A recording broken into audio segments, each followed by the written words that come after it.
திருவண்ணாமலை மாவட்டம் வந்தவாசியில் பேருந்தில் இடம் பிடிப்பதற்கு போட்டி போட்டுக் கொண்டிருக்கும் போது பெண்ணிடம் மணிப்பர்சில் இருந்த 8 சவரன் தங்க நகைகளை திருடிச் சென்ற மூதாட்டி போலீசில் சிக்கினார். பேருந்து கூட்ட நெரிசலை பயன்படுத்தி கைவரிசை காட்டிய மூதாட்டியின் திருட்டு பின்னணி என்ன?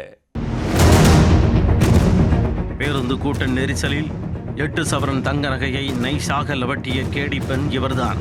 அப்பாவி போல முகத்தை வைத்து நடித்து நழுவ முயன்றவரை ஸ்பெஷல் விசாரணையில் உண்மையை கக்க வைத்து லாக்கப்பில் அடைத்த சம்பவத்தில் பின்னணி என்ன?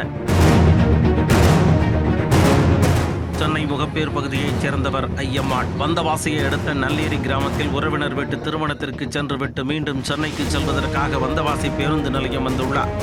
கூட்ட நெரிசலில் பேருந்தில் ஏறி இடம் பிடிக்க போட்டி போடும் பொழுது ஐயம்மாளின் மணிப்பர்ஸை யாரோ திருடி உள்ளனர்.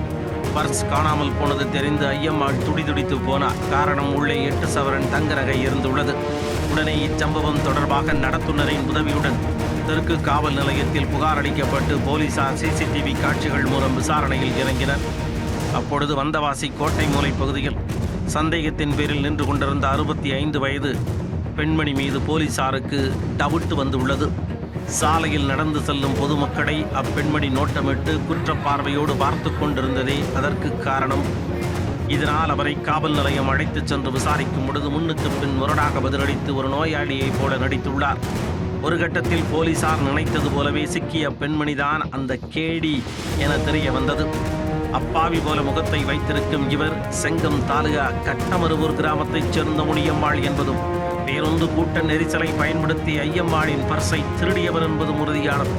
இதையடுத்து பிடிபட்ட முனியம்மாளிடமிருந்து திருடப்பட்ட நகைகளை மீட்டு அவர் மீது வழக்கு பதிந்து சிறையில் அடைத்தனர். பேருந்து கூட்ட நெரிசலை பயன்படுத்தி முனியம்மாள் கைவரிசை காட்டுவது இது முதல் முறையா, இல்லை ஏதாவது ஏற்கனவே திருட்டு வேலையில் ஈடுபட்டுள்ளாரா என்பது குறித்து தொடர்ந்து விசாரணை நீடித்து வருகிறது.